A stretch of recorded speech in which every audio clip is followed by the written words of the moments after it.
Assalamualaikum warahmatullahi wabarakatuh.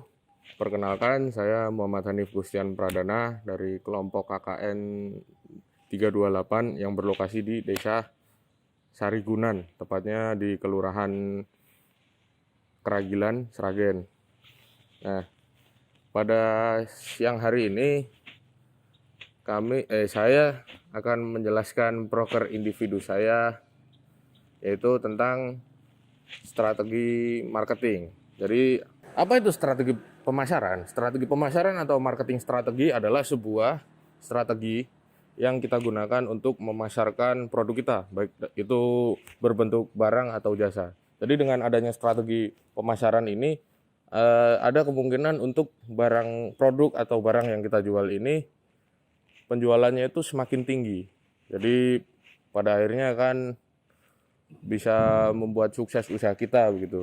Jadi untuk yang pertama adalah poin pertama, kita mengenali pasar atau pelanggan. Jadi pelanggan atau pasar itu adalah target yang akan kita capai. Misalkan kita mengetahui target pasar kita itu siapa, maka insya Allah usaha akan semakin lancar. Misalkan kita punya barang nih, suatu barang mungkin pakaian distro begitu, berarti kan target pasarnya adalah remaja, mungkin usia 15 tahun ke atas begitu. Jadi kita semacam mengsegmentasi begitu usaha kita itu, kira-kira target pasarnya siapa. Oke. Jadi untuk poin keduanya adalah kita memilih lokasi pemasaran yang tepat. Jadi supaya produk tersebut semakin dekat dengan pasar yang kita capai. Misalkan target pasarnya kita katakan mahasiswa ya, berarti kita membuka usaha kalau bisa itu dekat dengan kampus atau kosan mahasiswa begitu. Jadi si targetnya itu akan gampang untuk mencapai produk kita. Untuk yang ketiga adalah kita memanfaatkan sosial media atau e-commerce. Jadi di masa apalagi tahun 2021 ini kan pasti sudah sangat lumrah sekali ya penggunaan Facebook ataupun Instagram atau media sosial lainnya ataupun e-commerce untuk berjualan, misalkan Tokopedia atau Bukalapak atau Shopee. Jadi gimana caranya barang kita itu tidak hanya dipasarkan secara konvensional begitu, tapi juga dipasarkan secara digital. Jadi di dunia maya pun barang yang kita jual ini juga ada target pasarnya begitu. Dan kalau kita pasarkan melalui media sosial, itu kelebihannya adalah bisa mencapai mungkin se-Indonesia ya, atau mungkin bisa jadi seluruh dunia ya.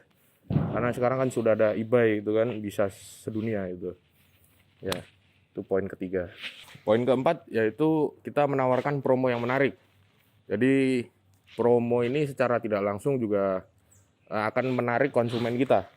Jadi konsumen kan biasanya tertarik dengan harga yang miring ya, atau mungkin dapat bonus-bonus tertentu, mungkin beli satu gratis satu itu seperti contohnya itu juga secara tidak langsung menarik konsumen kita untuk membeli di toko kita.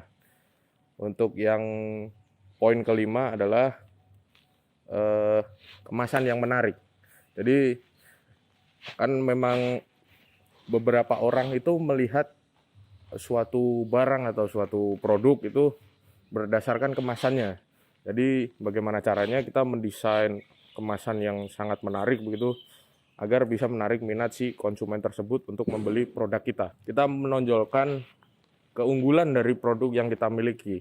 Jadi meskipun katakan kita berjualan suatu produk yang sama dengan produsen lain begitu kan, mungkin barang apa gitu kan, tapi kita harus bisa menonjolkan, ada sisi yang harus ditonjolkan dari produk kita. Jadi misalkan barangnya sama nih, barang A dan barang B, tapi di barang A ini mungkin ada nilai plus di apa gitu kan. Jadi meskipun sama, kita harus menonjolkan produk yang kita miliki. Untuk poin ketujuh yaitu kita harus membuka peluang untuk networking, yaitu kita harus punya mungkin kenalan atau koneksi kalau bisa di banyak tempat gitu. Jadi karena adanya networking ini, ada kemungkinan juga kita bisa melebarkan sayap bisnis kita. Poin ke-8 yaitu konsisten. konsisten itu diperlukan sebenarnya dalam hal apapun ya.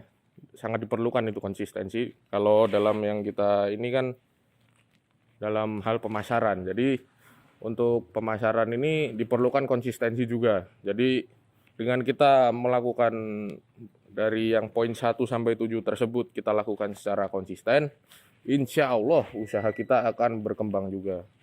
Ya, mungkin cukup sekian yang bisa saya sampaikan. Mungkin nanti kalau ada pertanyaan bisa menghubungi nomor saya di bawah atau nomor mungkin bisa lewat Bapak Ketua RT ya, nanti untuk disampaikan ke saya.